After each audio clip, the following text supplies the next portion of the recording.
adalah gembalaku, takkan kekurangan aku. Ia membaringkan aku di padang berumput hijau. Saudara-saudara yang terkasih di dalam Kristus, selamat pagi. Salam jumpa lagi dalam Sabda Siap Saji.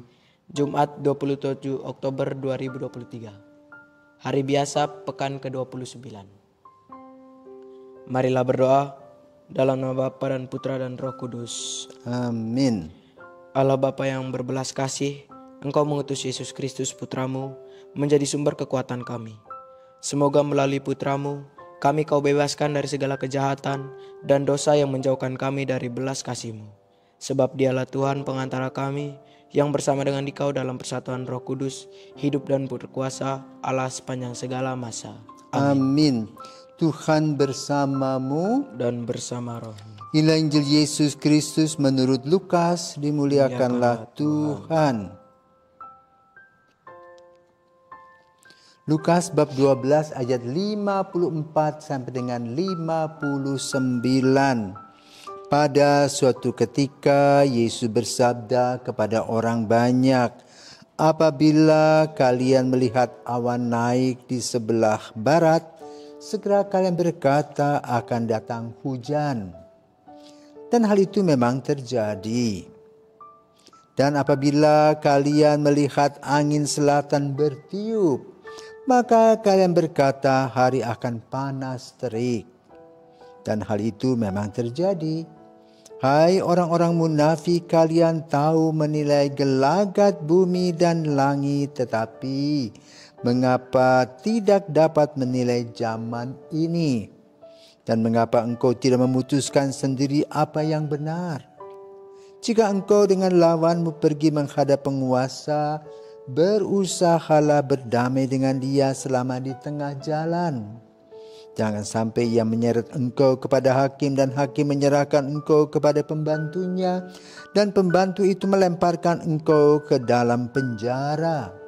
Aku berkata kepadamu, engkau takkan keluar dari sana sebelum melunasi hutangmu. Demikianlah sabda Tuhan. Terpujilah Kristus. Romo, tadi Injil yang telah Romo bacakan tadi, kira-kira pelajaran yang dapat kita sama-sama belajar apa, Romo? Oke, selamat pagi para pirsawan dan Valdi. Selamat pagi, Romo. Kelas berapa kamu? Kelas 11, Romo. Kelas 11, ini mahasiswa kelas 11, Bapak Ibu kelas 11 seminari. Di sekolah tuh ada ilmu yang disebut IPA ya? Ya, Romo. Apa saja tuh ilmu IPA yang dipelajari? Ada fisika, kimia, biologi, banyak, Romo. Yang IPA itu. Nah, hari ini Yesus berbicara tentang ilmu fisika. Ya. Jadi kalau kita tinggal di 4 musim, ya, ketika kita mau memasuki musim dingin, pagi-pagi kita bangun, kita turun dari ranjang, kita disambut oleh angin. Angin itu langsung menyapa kaki kita. Itu artinya, wah, musim dingin tiba. Kalau kita di daerah tropis itu kan kita mendengar misalnya lagu, ada binatang namanya tonggeret, kuik kuik kuik. Itu tandanya musim panas. Ya. Lalu kalau kita melihat di laut, ombaknya kering, surut, hati-hati, ada tsunami. Itu fisika. Lalu kita juga diajarkan oleh alam, ya. Pagi hari matahari terbit, malam dia tenggelam. Makanya di Bali ini terkenal toh sunrise dan sunset. Kalau mau lihat sunrise pergilah ke Sanur. Yeah. Kalau mau ke sunset lihatlah ke Kuta, ya, ke arah selatan. Nah, sekarang Yesus mengajarkan kita tentang ilmu fisika dan Yesus berkata, kamu tuh ngerti loh tentang gejala alam. Tapi kenapa kamu gak mengerti dirimu, hatimu, teman-temanmu yang berubah karakter dan kepribadiannya. Maka lalu kita harus mempelajari juga ilmu sosiologi, ya, ilmu psikologi, ilmu ekonomi. Ya.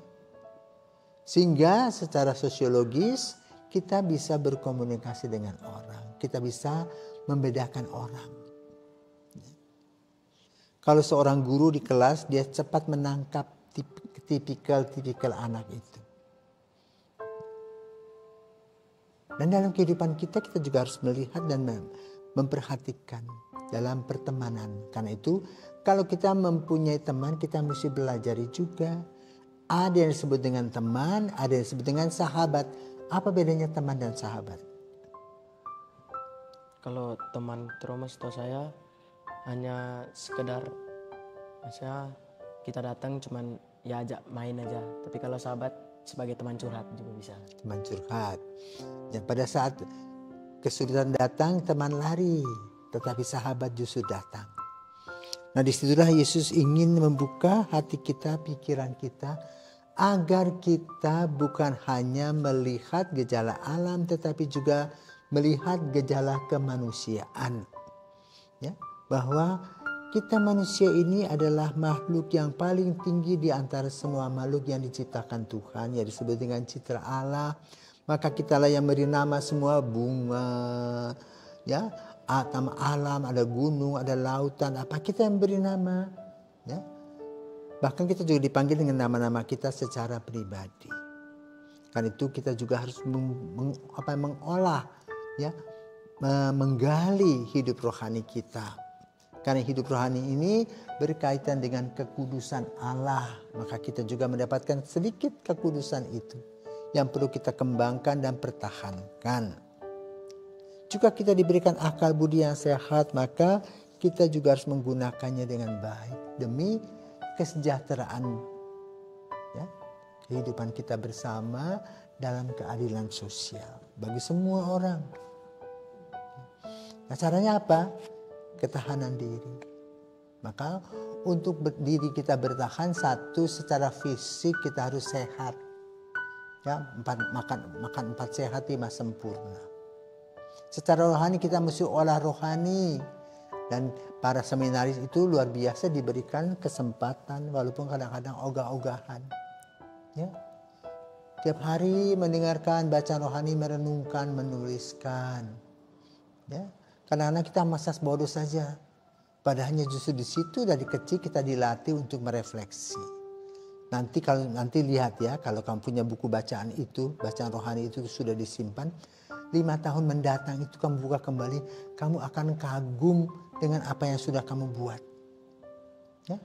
Tuhan memberikan kepada kita inspirasinya. Kedua, tiap hari diberikan ekaristi.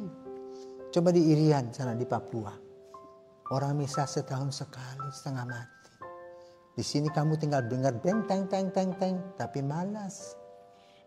Atau pergi ke gereja lalu ganti ranjang tidur, bukan dengar baik-baik sabda Tuhan. Tetapi kalau disuruh olahraga, rekreasi cepat, ya. Juga rosario sama, rosario itu kita balapan aja, berdoanya itu cepat-cepat sekali. Sehingga apa? Biarpun kita sudah membuat banyak segala aktivitas kerohanian kita tetap merasa kosong. Kenapa? Kita ini dalam melakukan hal-hal rohani itu seperti orang yang setor muka. Bukan betul menghayati. Kalau kamu menghayati, begitu banyak kekayaan rohani yang didapatkan. Dan itu yang diinginkan oleh Yesus pada hari ini. Jadi kamu pintar melihat gejala-gejala yang ada, tetapi juga kehidupan rohanimu juga harus kamu lihat. Ya? Karena kita sudah mulai malas berdoa, ke ekaristi ogah-ogahan, buat bacaan juga masa bodoh saja. Kita harus kembali merefleksi, ada apa dengan diriku? Apa yang kurang? Ya, maka perlu pergi ke Bapak Pengakuan Dosa. Oh, Bapak Pengakuan Dosa ini loh yang kurang. Tolong beri nasihat yang baik. Ya. Agar apa? Hidup kita tetap segar. Ya. Seperti bunga yang di depan kita ini loh. Ya, mawar yang merah memberikan semangat. Ya, seperti kau punya senyum, hati-hati loh. Nanti ada orang yang nempel, senyum-senyum terus. Ya, tapi berusahalah memberikan yang terbaik dan mempersiapkan yang terbaik untuk hari esok. Baik secara jasmani maupun secara rohani. Tuhan memberkati.